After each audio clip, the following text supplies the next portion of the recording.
Merci d'être en notre compagnie sur ce plateau. Bon, tout de suite, on va aborder la question du petit débat. Justement, cette question-là, enfin, sur ce point, la question, c'est la Côte d'Ivoire pourra-t-elle bientôt se doter d'une nouvelle constitution?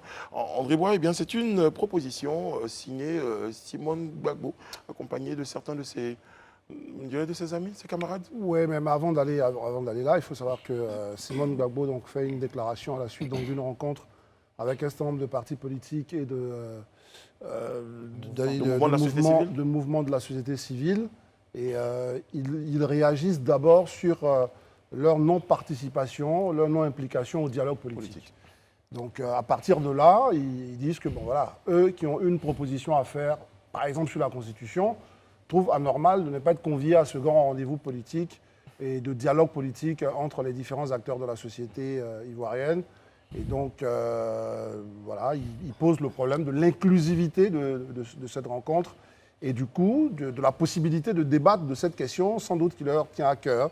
Donc, moi, je pense que, voilà, c'est leur avis. Et il faut voir maintenant si la Côte d'Ivoire est prête à se lancer dans un débat autour de la Constitution. Élisée Bolougbe, je me tourne vers vous.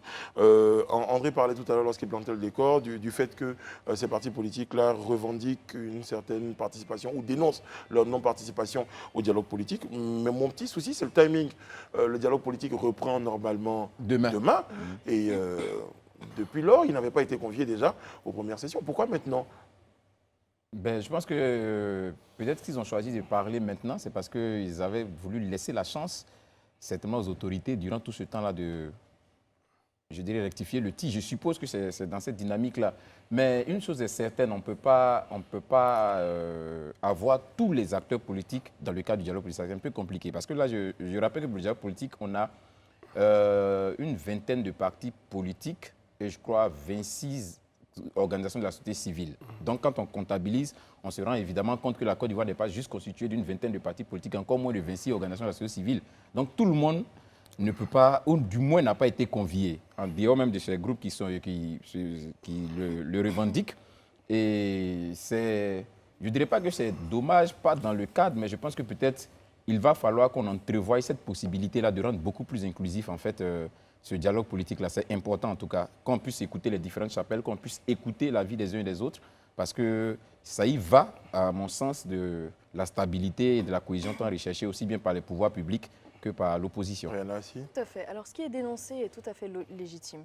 On parle donc d'inclusivité du débat et du dialogue politique. On s'attend, par la compréhension en tout cas, à ce que tous les acteurs politiques puissent être concernés justement par cette rencontre.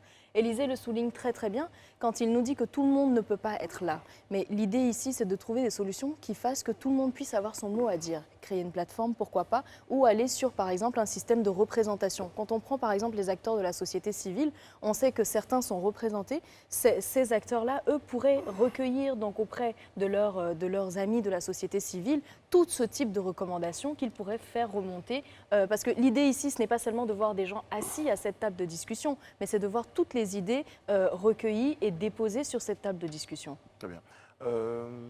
Réaction ? L'un d'entre vous. Bon, oui, par rapport à la participation, moi je pense que la diversité est une bonne chose. Il faut donner la chance à tout le monde de s'exprimer. Donc, mais on ne peut pas non plus prendre tout le monde. Donc la représentativité. Si le staff Félicien Boigny serait très petit. On serait tous là. Donc, mais il faut que tout le monde soit représenté, toutes les opinions soient représentées. Exactement. Maintenant, on peut trouver des attelages pour que les uns et les autres portent la voix de ceux qui ne peuvent pas être là. C'est ça. Bien, moi, je pense qu'il n'y a rien qui presse. Il faut aller doucement, il faut impliquer tout le monde. Parce que les problèmes que nous avons, il y a toujours des personnes qui se sentent marginalisées. Et comme Mme Assi a dit, il faudrait que la majorité des personnes soient impliquées pour que vraiment les choses avancent. Parce que si on met toujours des personnes de côté, je pense qu'il y aura toujours les mêmes problèmes qui vont réagir.